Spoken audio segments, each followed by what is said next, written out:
What's going on, everyone? Welcome to the Third Tim Podcast. I'm your host, Nathan Nguyen. Well, sort of host for today. Happy Tuesday. Almost said Wednesday. Almost too far ahead of myself. But happy trade deadline day. The deadline is over in Major League Baseball. Now, you're probably thinking, why are we talking about baseball today? Well, because football is kind of dead and football doesn't technically start till Thursday because of preseason. So, me and Brian will be here on Thursday to talk football and yada, yada, yada. But today will be all about baseball. And once again, I'm joined by my co-host, Brian Germinaro. Brian, what's up, my guy? How you What? doing? I'm doing good. You yourself? I'm good. This is a big day for you, It's a huge Brian. day for me. I haven't Huge. hosted a show since I left college, so There let's see you if I still go. got it in me. I'm sure you do, my brother. I hope you have fun with it today. I have some other circumstances that I have to get to, but Brian will take you the rest of the way. He'll be joined by our special guest, which he will introduce actually in just a bit. So I hope you guys have fun. Thank you for tuning in and just enjoy the talk because these guys have a lot to discuss in regards to the MLB trade deadline. And all I got to say is real quick, my A's, screw you guys, trading away another pitcher that I liked. Two of them actually. So screw you. I don't like you, John Mr. Fisher. Blackburn is mine now, so Oh, screw you. Go away. yeah. Enjoy him. Enjoy him Oh, I while he will. lasts. Well, thank you, Brian. And thank you to our special guest in the background who will be joining you guys in just a bit. And I'll see you guys on Thursday. Thank you very much. All right, so we're gonna welcome on now our special guest Eric Katz. Let's see how I can do that. Hold on. There we go. What's up, Eric? How we doing? Good. I'm doing well. Thanks for having me. Oh, of course. Glad you're here. So I want to get your just initial thoughts about the deadline. What you like, what didn't you like? Just what when you're watching this afternoon, what were you thinking? Well, it's you just never know what can happen. I mean, I've been following this for a really long time, and always something unexpected happens. Like someone will come out of nowhere and swing a move, like for example, the Cubs did with Isaac Paredes, which Yeah. the Cubs keep a pretty tight lid over there, and nothing really. Mhm. Unlike in Queens and Yeah. Boston, not a lot leaks out of there. No, not a lot at all. Not Right? a lot at all. Which like. So you don't have any like leaks in your locker room. Nothing to get out. Not going to be able to have other teams know what you're doing. So kind of gives you a little advantage over everybody else. Well, sometimes you can't help it though because it's a big market. Yeah. You got whether it's the Yankees or the Mets, that place is surrounded by the media. Hmm. I mean, it's just Yeah. that's just the nature of being in New York City.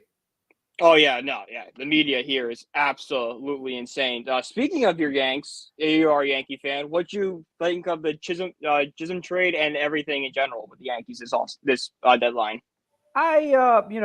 Actually, I originally off the bat I didn't like the Jazz trade because Really? Jazz is off the bat just because knowing what his reputation and knowing Hmm. how injured he's been. Yes. I'm not saying some of them are freak accidents, which happens, and it's just a part of the game. But knowing him, I was just like, well, what exactly? He's an outfielder.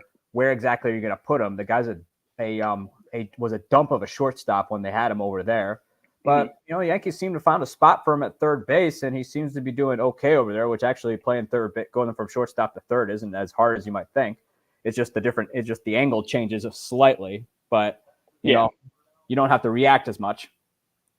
No, no, you don't. Yeah, it's not. It's a hot corner, but like you don't have to command like you do at shortstop.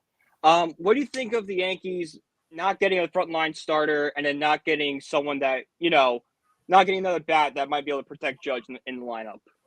Well, they kind of did that though. If you think Yeah. about it with Jazz, where if you put Hmm. him on, he's a liable to steal. He was playing in a hitter's graveyard in Miami, so he's got some power, True. and it's it's just a I thought the Yankees kind of did that already. Plus, they already have Soto. Stanton's coming back. As long as Stanton stays healthy, he's proven he can do that job. He just hasn't been able to stay healthy. Hmm. That's been his biggest been his modus operandi. Yeah. Um, but I wouldn't put what I'm seeing from Jazz so far is he's off to a fantastic start. And so, I can't say I'm really complaining about it. You get yourself No. a reliever and Mark Leiter Jr., who's an absolute strikeout machine, which is what the Yankees desperately needed out of their bullpen. I mean, it's been a solid bullpen. Granted, you know as well as I do, you're gonna have months where your bullpen is just nails. But then you're gonna have months where you can't get anybody out. It's baseball. I mean, Yeah. Yankee and Mets fans kind of run similar to each other, where every loss is the end of the world. Yeah, every loss we're telling everyone to be fired, and every win we're going to the World Series. It can never just be like, all right, everything is normal here. It's either one extreme or the other. Well, I hope I hope you grabbed your New York Post. I hope you grabbed your Post in the morning. Always grab my Post. Always grab the New York Post. It's the one nerdy thing I do. With your hot dog by the little stand in Times Square. Yes, sir. Yes, sir. So let's just go to the deadline in general. Pretty much a seller's deadline, market kind of crazy. What deal do you think set off the market like that? Like for me, it's the Kikuchi trade. It's such an overpayment, and I think that caused the market to kind of go crazy. That's why I saw Trevor Rogers going for as much as he did, kind of slow throughout the day. What do you say the kind of the overpayments we saw today? I thought it was absurd with some of them. I mean, yeah. Kikuchi, he's not a star by any stretch of the imagination. Good pitcher. I'm not saying he's terrible. He's a good pitcher. I'm not saying he's terrible, but I'm saying he's not worth what Houston gave up for him. And because he's very streaky. Like he'll have stretches where he's unhittable, but then he'll have moments where the guy can't get anybody out.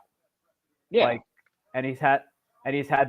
He's had those as of late before leaving Toronto.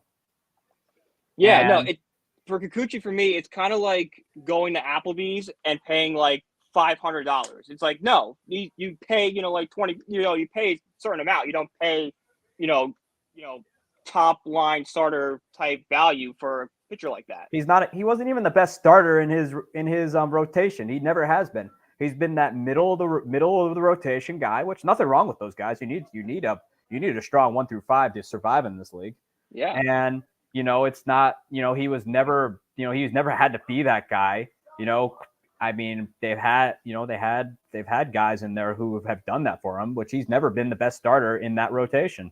And I thought what Houston paid for him, which was their probably arguably, especially that one first baseman, Joey Loperito, if I'm pronouncing his name correctly. That was a guy they were high on. He had been spending time at first base because of the struggles of Jose Abreu, who fell off a ledge after he left Chicago. He really did. Although you can argue that was the one good thing Chicago did was let him go. Yeah, get your wins you can get with Chicago. They're not. I mean, they're challenging the 62 Mets for the most losses of all time. That's when things are bad, when you're in that conversation. Well, it's going to be a lot more magnified now because at the time when the Mets were doing that, they were an expansion franchise. Yeah, exactly. They were lovable losers. So, it's an expansion franchise. So that's in defense of the Mets, which can't believe I'm saying that. That's a little that's a little unfair. But the White Sox have been around for a long, long time. Yeah, over 100 years now, I want to say, right? Because they were early 1900s at least. Yes, and 1900s, and I think 1903 to be exact. You fall off the ledge like that. I mean, especially in the age of social media, you won't have you might as well just stay off the internet. Yeah. Otherwise, you're going to be plasterized like no tomorrow. Yeah, let's stick with the White Sox there. A big talk about going to the deadline. Guys like Crochet, Feedy, Paul DeYoung, all guys they're potentially going to move on from. Hold on to Crochet. He's got all the stuff about his innings. Not want to pitch in October. What do you think of the White Sox deadline and then the Crochet stuff as well? Well, I thought they didn't get enough for what they gave up. They only came away with 3 prospects in that trade. You should have been able to squeeze out as much as you can for Eric Feedy, who you got for value, and he gave you all that he had this year. And so, when that happened, you put those two things, you weigh those two things together, and you're just not going to. It's why the Sox are in the position they're in, is for decision making like that. As far as Crochet goes, man, if I'm Chris Getz right now, I'd be livid, because here I am trying to rebuild my team, cash out everybody I can, and I got a pitcher who just became a starter, no less, thinking that all of a sudden he's Roger Clemens, and wants a 4-year extension wherever he goes. Which, mind you, the guy this is the first healthy year he's had, and he's been mostly a reliever. And he goes ahead, him and his representatives decide to say, "Oh, I'm not going to pitch unless you give me a 4-year contract." The hell is that? You do not have that kind of leverage. And now you put your other team in a bad spot. Which, if I'm Chris Getz right now, man, that's just a bad day. Yeah. And it was a bad day. I mean, Luis Robert, you weren't going to get a Soto-like return for Luis Robert. He is not. They are not even relatively in the same. They're not even in relatively the same stratosphere as each other. Mm-hmm. One of them came up. He was one of those guys that came up when he was 18 or 19 years old, and won the world. And played a big part on a World Series team. That don't happen very often anymore. Oh, so might be the only guy to do it besides merger stuff. I mean, you gotta think though with something like that. You think of I don't want to compare it to Pele, but Pele came up young and scored a hat trick in the World Cup. That only happens once, and Soto is the type of athlete that just comes along and happens once. Luis Robert he's been hurt a lot more than he's been healthy. Finally put it together last year and appeared in the All-Star game, which whoop-de-doo, good for him. Mm-hmm. But this year he's been hurt yet again. And again, that's been the White Sox biggest problem. That's part of the reason why the rebuild failed was because guys kept getting hurt. I mean, mm-hmm. that's part of it. I mean, I'm not going to weigh it down completely on decision making or money, but part of it was they did get hurt. Yeah, like Moncada dealt with injuries the entire time, underperformance. Anderson kind of fell off the face of a map, but Jimenez was hurt for a bit. Jimenez got traded to the Orioles. Right. If Crochet doesn't make those comments, do you think he's on a different team right now? Yes. There you go. I'm the same way. There are plenty of teams trying to get him. There are plenty of teams in that conversation. And when he made the comments, everyone bailed. A lot of teams bailed because you're rolling the dice on a guy who hadn't been healthy up to this point and who just became a starter.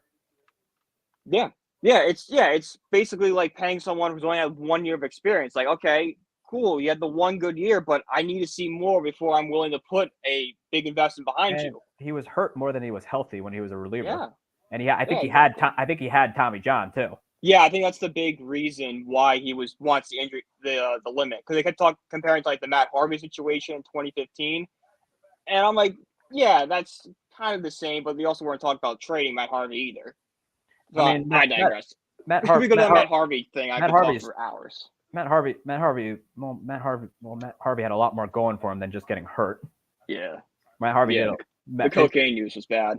Oh, and the drinking, the partying. Yeah, but it's two different situations though. Matt Harvey put himself in bad situation. Crochet has put himself in a nice situation, but is trying to kind of make the sun bigger for himself. Yeah, he's trying to hype himself up to a level that he's not at. He's trying to overrate himself, which, I get. Like, go out there, get your bag, get paid, because, with his injury history, we don't know if he's going to have a season like this again. But you also, at the same time, have to realize that teams are going to call you out on that. So my thinking is the White Sox will go into the offseason and try this again, and hopefully that they back down from that 4-year from the 4-year extension BS. To be truthful, if you want an extension, you might as well go with 2-year, which I think is plenty fair with a 2-year with a player option. That's more than fair, especially with how people are given how the pitching market is these days. You'll make your bag if you opt out, if you have a good year on the 1 year, and if you don't, you have the other year to make it happen. And then if it doesn't work, if it works, then trust me, pitching. There's not enough pitching to go around in the world. Your Mets should know that. Your Mets should know that with that failed rotation of DeGrom, Syndergaard, Zach Wheeler, which you should have never given away. But that's your normal logic It's over kind there. of funny that like Wheeler. It's obviously DeGrom is the best pitcher, but he can't stay healthy. Wheeler is the most consistent starter out of those five, and he's probably the one that was talked about like the fourth most or third most, I would say. Because Harvey and Syndergaard were going to lead the rotation. Right. DeGrom came out of nowhere, and then Wheeler was kind of an afterthought. I mean, now he's in Philadelphia, so Yeah, now he gets to remind me how good he is every single month. It's horrible. Well, that's a tough cookie to swallow that you have to swallow every year. Yeah. Oh yeah, no, it is. But we'll move on here. Let's go to another big topic team, the Baltimore Orioles. They got Trevor Rogers, Elise Jimenez. Kind of a weird deadline, if I would say so, because I think they overpaid for Rogers horrifically. They gave up Connor Woodley, who was their fifth ranked prospect, along someone else for a guy who's Stowers at best an average starter. I wouldn't even call him average. Trevor Rogers hasn't been 6 this year. I mean, I wouldn't even call him average. He's been kind of below average. He hasn't been what he was in 2021. Mm-hmm. He's injury prone, and he's pitched. He's done all that in an environment that they don't expect a lot out of you. No. They really don't. I'm not even sure if they even have. I'm not even sure if they have fans. I don't think so. I've seen a lot of Mets Marlins games, and it's pretty much New Yorkers there. Well, that's because Florida's a popular spot for people from New York to move to, mm-hmm. and part of it too is Florida as a state is a transplant state where just because I moved there doesn't mean I'm abandoning my teams. Exactly. It's to be truthful, they kind of underwhelm. They're going into the postseason with Craig Kimbrell as their closer. Yeah, that's a shaky situation there. That's very scary. And there's no way, and he hasn't been the same Craig Kimbrell since he left the Red Sox. Granted, he's had a great career. Yeah. But in Baltimore, man, there's a reason they sat him down for a few days and had somebody else do it. If you are a great closer, they don't sit you down. They send you back out there. Yeah. And it's not like he was a great closer in Baltimore. He was a great closer in Atlanta, San Diego, Boston. He bounced around. It's not like these great memories are with Orioles fans. For Orioles fans, it's what have you done for me lately? And what I remember is him in Philly last year blowing games. Right. If you're an Orioles fan, are you really comfortable with that? I mean, I know they got Gregory Soto, but that's not great backup plan either. And part of the year in Chicago too. Yeah, part of the year in Chicago too. But yeah, I mean Gregory Soto again, he's a guy that high heat thrower, but there's a reason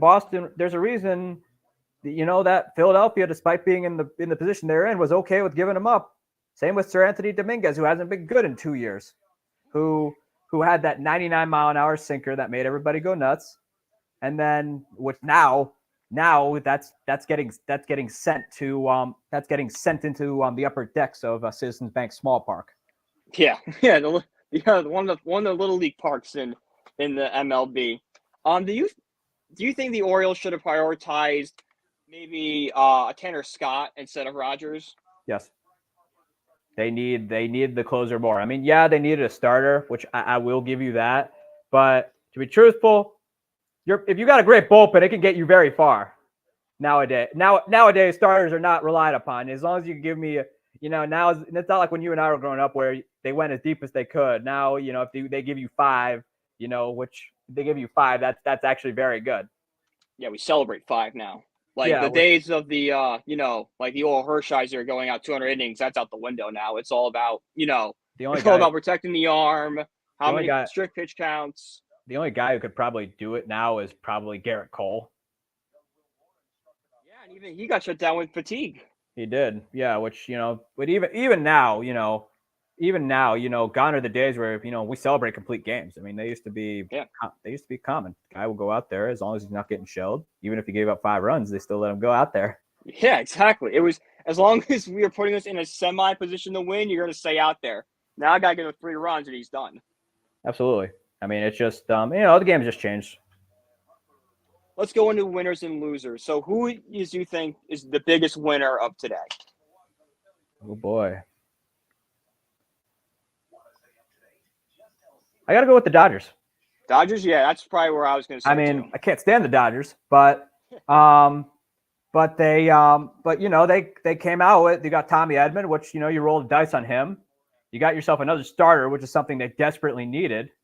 And, you didn't really, you had, there's, now you got, you got yourself a full arsenal where hopefully that'll take you far in the postseason, which has been their biggest problem. Mm-hmm. And not to go back to the Orioles for a second, but there's no reason why the Orioles couldn't outbid the Dodgers for Jack Flaherty. Like that, the Orioles could have done such a better offer than what the Dodgers ended up giving up for. Well, they had Jack Flaherty last year, and it ended poorly for him. Yeah, that's true. But yeah, I thought to be truthful, they could have outbidded anybody for anything. They have a nice system.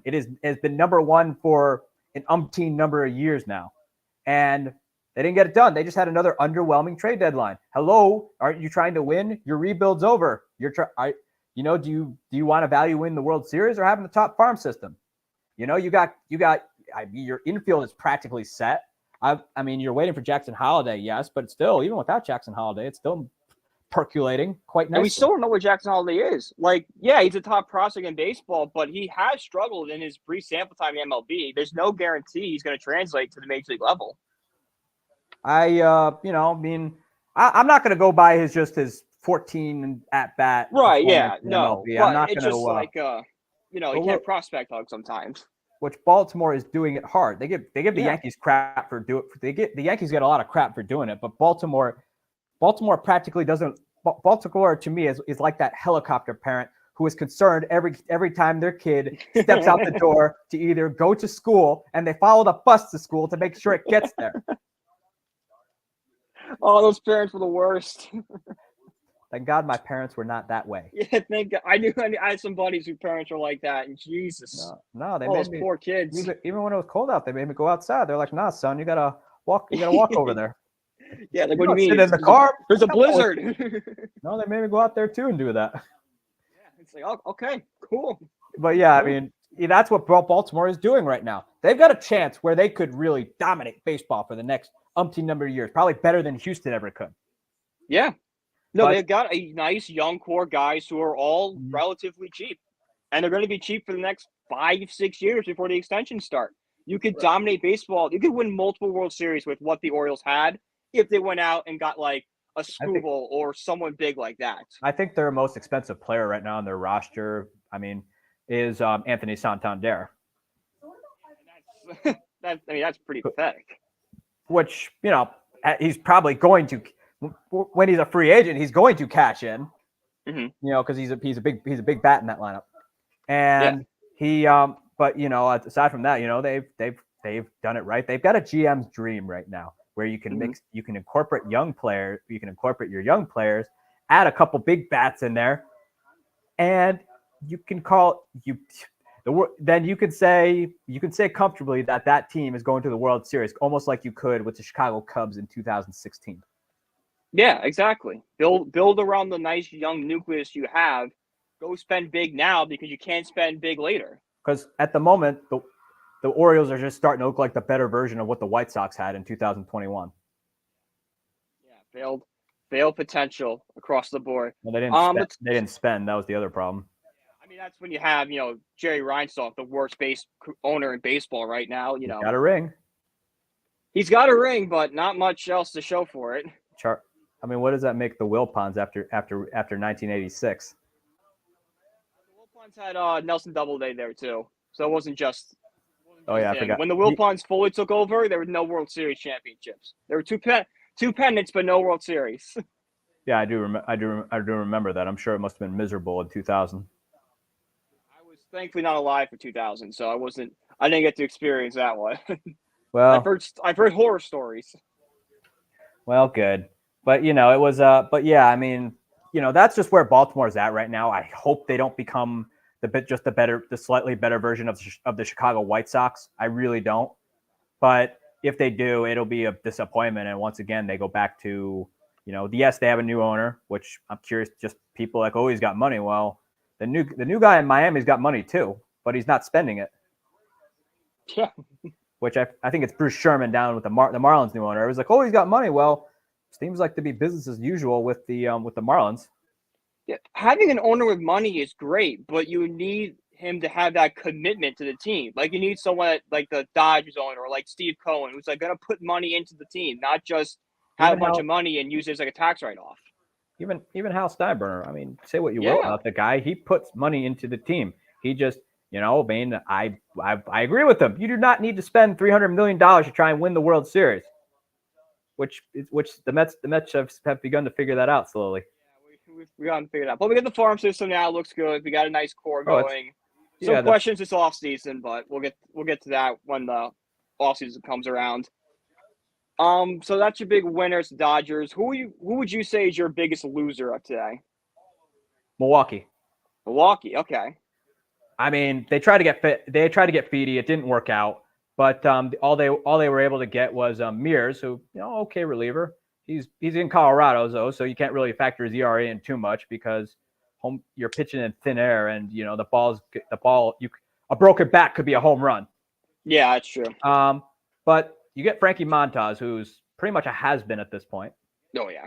And I'm a little disappointed. They really needed that top line ace. They really did. Freddie Peralta's not an ace. I like Freddie, but he's not your numero uno. He's not going to be a guy I'd want to start in game 1 of a postseason game. Or game 7. Yes, I would not feel comfy with that, considering his throws can be considering the fact he can be very erratic when he's out there. And he's awful at managing his pitch count. Yeah. And he struggles with command at times. Which I think the Brewers are more than likely going to win the NL Central. Oh yeah. But because part of it too is they've gone back to what it used to be was do we have enough pitching? Which for a long time it was, do we have enough hitting in recent years? When you had Corbin Burns, Brandon Woodruff, Freddie Peralta, and other guys. I forgot how good that rotation was. It's a shame they didn't go farther. I thought they were going to win the pennant in 2018. I thought 21 was their year because they 21. Yeah, that was another really good Brewers team. The offense wasn't great, but it hit when it hit at the right time, and they had. And in playoffs, pitching matters. Yep, and then offense is important, but if you have a good start to go 7, you're set. I mean, their pitching staff was probably the best it's ever been that year. Without question. I mean, you had Josh Hader was closing. Jake Cousins, who's now in the Yankees, he came out of nowhere and just became a high leverage guy. Brad Boxberger was there. Corbin Burns won the Cy Young that year. Brandon Woodruff was an all-star as well, obviously, and also Freddie Peralta was having a career year that year. It was probably living in Milwaukee. I was living in Madison at the time, but just living in Wisconsin itself, probably, going to the ballpark all the time. It was fun. Yeah, there's an excitement and energy there. Like, oh boy, here we go. Like, you start thinking like, oh, this is going to lead to bigger things. But you could probably make the argument though, Milwaukee is kind of like the National League's Rays. Yeah. Besides like the Marlins, but that's a different story. The Marlins don't know the Marlins haven't known what they want to be for years. Yeah, no. I mean, the Brewers kind of under David Stearns kind of figured out what they were going to be. Mm-hmm. And, I thought this year they've been surprising. I thought, they would have to they would take a step back to take a step forward, given what they lost. But shoot, their young core has really come along. Yeah, and it's good to see for Milwaukee fans, a small market team that hasn't had much playoff success or championship success, keeping them in contention. That's what we want in baseball. We want more good teams and teams that haven't been historically good to be good. Absolutely, and the Brewers for the past probably since about 2000, you could probably make the argument for 17 because they were playing meaningful baseball in 2017, which you can make the argument there. But probably since that time, though, the Brewers have always been in the race. I mean, 22 they were in it, but then obviously fell apart at the end there.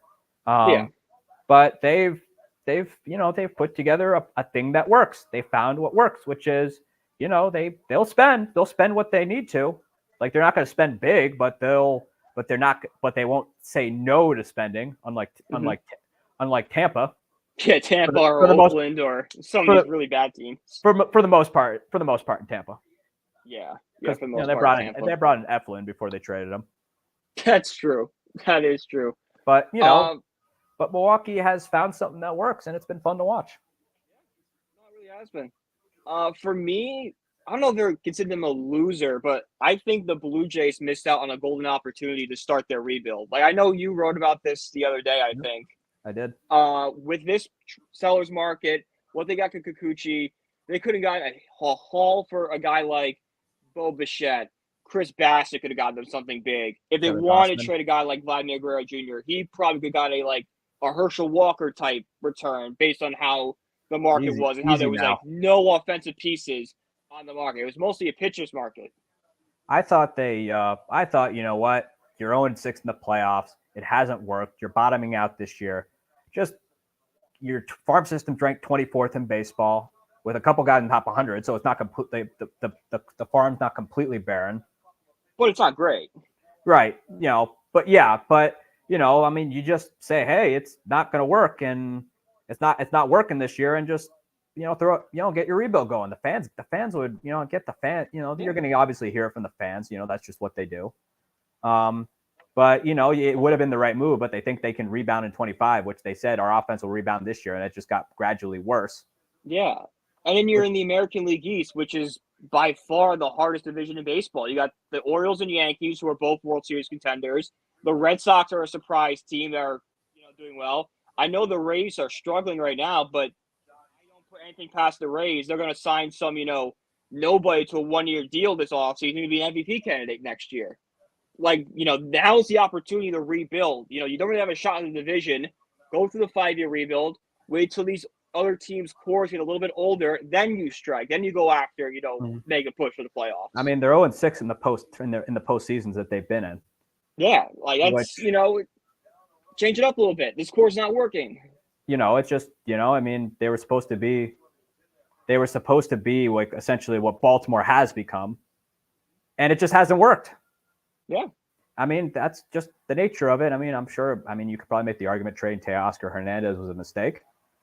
Yeah, he seemed like the glue guy in that locker room. Since then, it's kind of seemed like everyone's on their own island. Well, Teoscar kind of held everything together.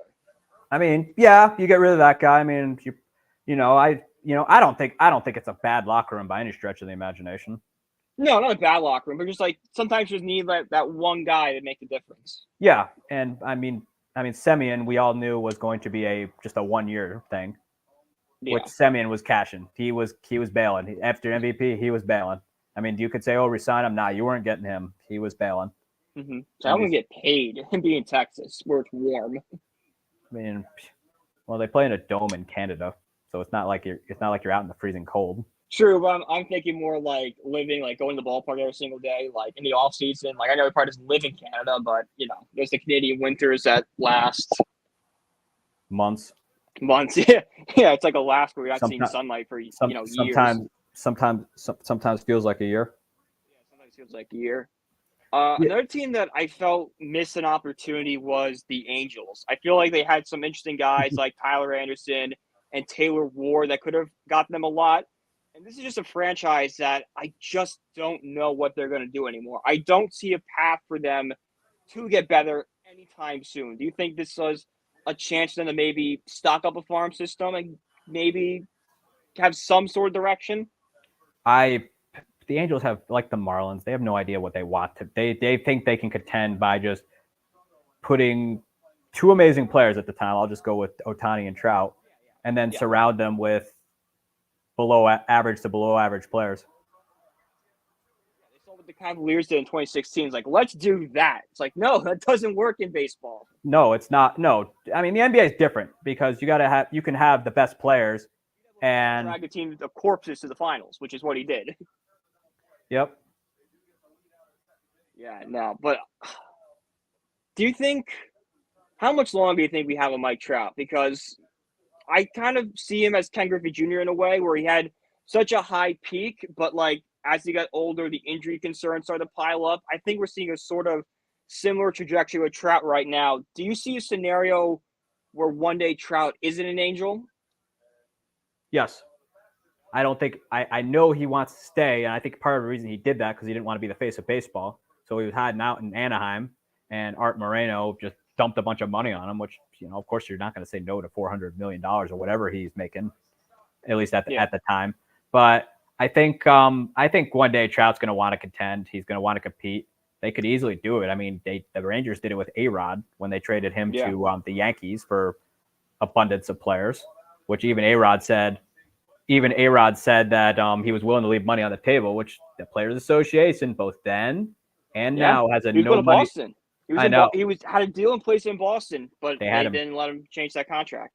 Well, because the Players Association, both then and especially now, has a no money left on the table policy. Which makes sense. Like, you don't want to make that a thing in the league where teams do that to players to railroad them. I mean, yeah.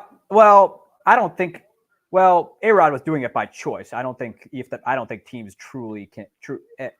Teams know not to, because then the Players Association is going to throw a fit. Mm-hmm. So I don't think any team will truly ever do that. I mean, A-Rod was doing it because he wanted out of Texas, which you forget the story, though. He managed to piss off all of Seattle when he went there. Yeah. And Seattle still hasn't forgiven him.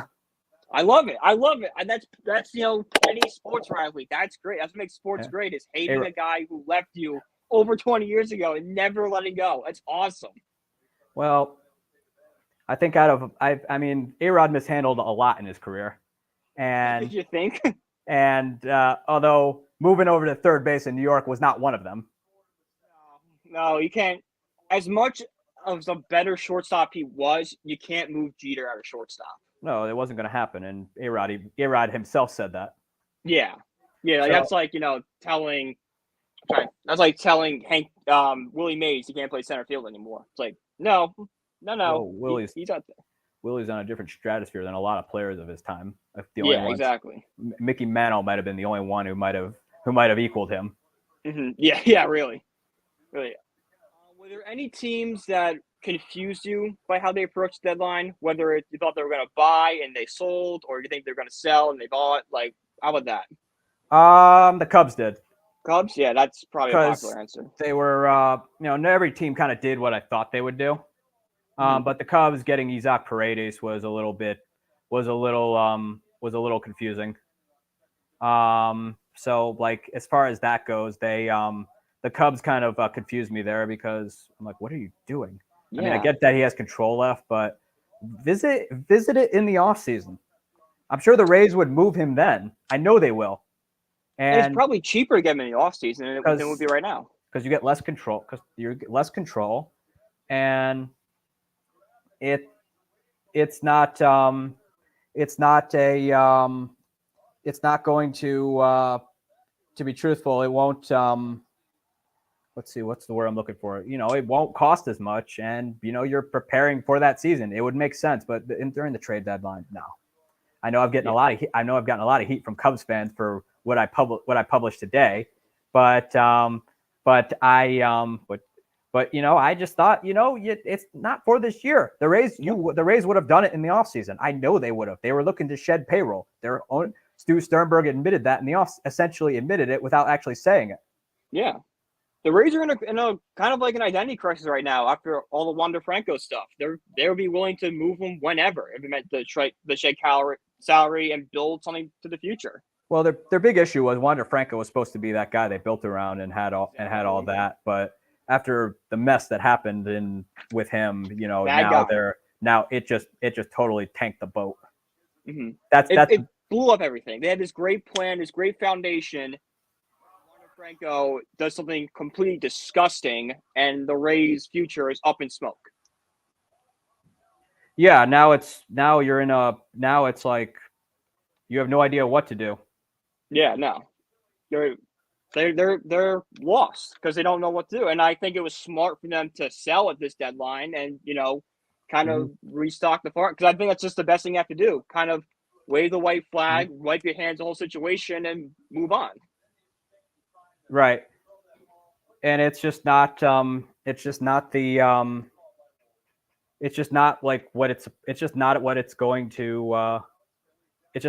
to be.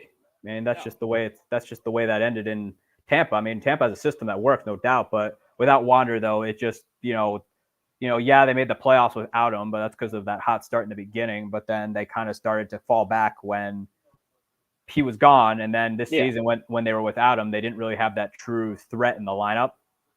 I mean, sure, Yandy's pretty good. Yeah, Isaac Perez is pretty good. Ricky Palacios had that run, had a kind of a insanity run for a little bit. Right, but no one that can strike fear into the hearts of other lineups like a Wander Franco would. There's no superstar in that lineup. You had a lot of nice young pieces, but nothing at that next level. Right. So that's just the way the Rays are right now, and plus they don't spend, so now they're kind of stuck. They're stuck in the rebuild, hoping the prospects work out. I mean, they got Christopher Morel, who I think can be something. Yeah, so he can be. The jury's still out. Like, we knew Wander Franco was a superstar. We had to see what he can do. Right, and unfortunately, that's done. Yeah, it sucks. It does suck that his career was ruined because he's a disgusting human being. But that's just how it happens sometimes. Another team that I was confused about were the San Francisco Giants. They traded Soler to the Braves, held on to Blake Snell, and then traded him for Mark Canha. It seemed like Mark Canha was just a replacement for Soler, who's a worse option. I'd rather have Soler than Canha. I mean, the Giants were just weird. Yeah. I'm not sure what the point of I'm not sure what they attempted to do. No, I can't figure it out either. And they're not going to catch up to the Dodgers. The wild card is so compact right now. I don't think they can catch up to that. Mm-hmm. Yeah, no. Yeah. No, that doesn't make any sense. So what was your favorite move of the entire day? Like, if you look back at one trade, what was your favorite?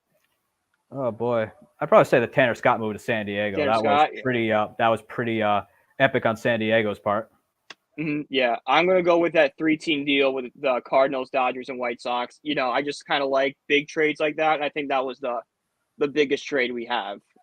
What under the radar move are we gonna look back at as that was actually the best move at this deadline? Oh boy, an under the radar move. Mm-hmm. Or like a move that wasn't hyped up a lot, but everyone should be like, okay, that actually was a pretty smart move. Say the Royals with Urseg. Yeah. Because the Royals kind of need some help bullpen-wise. Mm-hmm. I like that. I like what the Royals did. Getting Lorenzen, getting Urseg, getting Paul DeJong was going to add some versatility, some pop off the bench they needed. I really like what the Royals did today. Yeah, so I think the Royals are going to make noise this postseason. They already have a nice offense, a nice starting three in the rotation, which they added to it. And I think that they're going to make noise come October. And the AL Central is going to be an interesting race. Oh yeah, really interesting because you have the Twins who didn't do anything today, the Guardians who got Lance Thomas and got Alex Cobb, so they got some upgrades but nothing crazy. And then the Royals did what they did. So depending on what interesting. Depending on what Lane Thomas does, if he can go back to being Lane Thomas for the first few years, the last couple of years, he can potentially be I think the Cleveland could be dangerous, although I would have rather them go after more starting pitching though, because that's been their problem this year. Part of it too is injuries.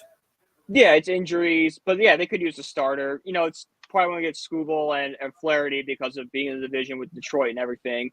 But they could have gone out there for a Trevor Rogers and not pay what the Orioles paid, or could have gotten in, a Blake Snell if the Giants really try to move them or not. We don't know. Actually, speaking of the Tigers for 1 second, I saw this the other day. I wanted to get your thoughts on it. Do you think that the Tigers should have moved on from Skubal in an attempt to dump the Javier Baez contract? No. That's the big thing I saw at the deadline. No, I don't think so. I don't think they would have gotten what the return that they. I don't think they would have gotten the. I don't think they would have gotten the return for that they would want for Tarek Skubal, even if you were trying to dump the Baez contract, which I don't think anybody would want that in their lineup. No, but if you send a team like the Dodgers, the Mets, the Yankees, they have the money that they could just kind of DFA him or put him on the bench and eat it. I feel like. I mean, I don't know why you would though. No, unless you value Skubal that much is why you would do it. I think. I mean, it's not It's not going to be. I mean, I don't see it. I don't think Mhm. I think Javi Baez's value is less than 0. Yeah, I mean, it And might be negative. I don't think anybody would want to take that contract dump. It'd be one thing. It was one thing when Mookie Betts and David Price were moved to the Dodgers because David Mhm. Price was not worth the money that the Red Sox were paying, the overpay the Red Sox were paying him, but he was But he had still, value. but he still had, he was still an okay pitcher. Yeah. I'm not sure if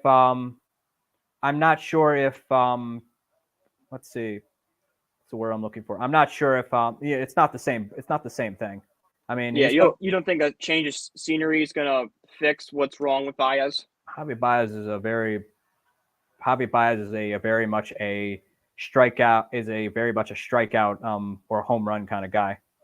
Yeah, and like to the extreme, like to And the he's very absolute extreme of and that. he was that way in Chicago too, which he went Yeah. on a little run there, which everyone knew he wouldn't be able to. Chicago knew he wouldn't be able to hold that up. Yeah. So did the And Mets. He went on a great run with the Mets. If you look at his numbers when he was traded to the Mets in 2021, they rival UNSS with 2015. mm-hmm. Yeah, I did know that. Unfortunately, their pitching couldn't do it. Yeah. But I know he wanted to play with Lindor, although Mhm. I don't think he had it ended up being very tumultuous with him there. Yeah, no, it caused a lot of issues. I'm very happy the Mets kind of like saw the writing on the wall, like, okay, this isn't going to work out. Let's move on. Mm-hmm. Yeah. All right, let's move on to big picture. Is there any other closing thoughts about the deadline you want to discuss before we move on to like Nope. the future and the postseason? I think the postseason is going to, like anything, it won't matter until we see it play out on the field. I mean, we can look at it on paper all we want. I mean, we've seen countless times where guys get traded and, where you got a guy like David Peralta who goes from, I think, the Tigers at the time to the Rays, and then he's just not nearly as productive. Yeah. Or Joey Gallo, for that matter, in New York. Joey Gallo was supposed to be the answer, and oof, Mm-hmm. brutal. All right, so right now, if you think right now, what's your World Series? The winner? Winner and loser. Like who's playing who and who's going to win? The Phillies, and Phillies got everything you could ask for. Mm-hmm. They're going through it right now, but every team goes through it 162. Yeah, I mean, it's season evens out. Yeah. But I'd say the Phillies in the National League and the American League. I'm going to be bold and say Kansas City. Kansas City, okay, I like that. Going back, 2014, 2015 type. I really, really like that. Who's going to win? I think it's going to be Philadelphia. Philadelphia. Especially with they got an established closer now in Carlos Estevez. They have an offense that's built to bash. They solidified. They didn't make the splash they thought they would make at the deadline that Dave Dombrowski is known for. Yeah. Yeah, true. Very true. For me, I know I said they were a loser and had a bad deadline, but I think the Orioles are going to make a deep run. I think this is their time. And in the National League, I think it's finally the year of the Dodgers. They're going to finally break through and break that postseason curse that's been surrounding them. You're shaking your head. You don't think so? Not 2020. Yeah, not 20. No, we don't count 2020. It was a different season. I don't think it's good. I don't think so. And here's why: because their lineup's very incomplete. Yeah, okay, I can see that. And they don't. I don't think they have enough pitching, and especially their bullpen's kind of concerning. Yeah, true. Like closer wise. Yeah, they use established guy. Who would be your dark horse right now? Like, a team no one's really talking about, but like, don't count them out. They might make a run. I'd say Cleveland. Cleveland? Yeah, I was thinking Cleveland too. I think they might be good. They might not have the starting pitching depth, but that lineup is built to bash. Yeah. I mean, you got Jose Ramirez in there. You have Stephen Kwan in there, who's kind of found a little bit of power as of late. Yeah, which is good to see. Like he's a great contact hitter, but he could add just a little bit more power to this game. He was going to be one of the best hitters in baseball. I think so. And then he was a great hitter to begin with. Yeah. Even before they wanted him to wait back on it. Mm-hmm. But I wouldn't. I think But yeah, I think Cleveland, just because I feel like they're just sneaky good. I mean, they're like all teams, they're going through it right now, but they've proven that they got a deep bullpen though. That's the thing. They have a deep bullpen. A deep bullpen can get you very far with your starters. If you only can rely on your starter for about 4 innings or so, or 4 or 5 innings, you want a deep bullpen. Yeah, yes, you do. All right, but one last question before we call it a night. What is your hot take for the rest of the season? Like, this is just you believe this. What is it? Does it have to be a postseason team? Doesn't have to be a postseason team. It could be anything. Like, for me, my hot take is the Atlanta Braves won't make the playoffs. I mean, it's not really. I don't think it's a hot take, to be truthful. The first wild card spot right now, a collapse. The Red like that. The Red Sox aren't. Not that. Baltimore's going to get swept in the first round. Baltimore's going to swept in the first round. All right, there we go. So the Braves are making the playoffs, and Baltimore is not going to make it past the first round. Yep. I love it. Eric, thank you so much for coming on. We'll have to have you back on before the playoffs start. All right. Yeah, sounds good. We'll talk. We'll figure it out. Of course. All right. Thank everyone for listening and watching. Please, we'll be back Thursday. It'll be me and Nate talking all things Giants. Enjoy Hard Knocks tonight. I know that's going on right now. But thanks, everyone, and have a good night. All right. Bye. See you, man.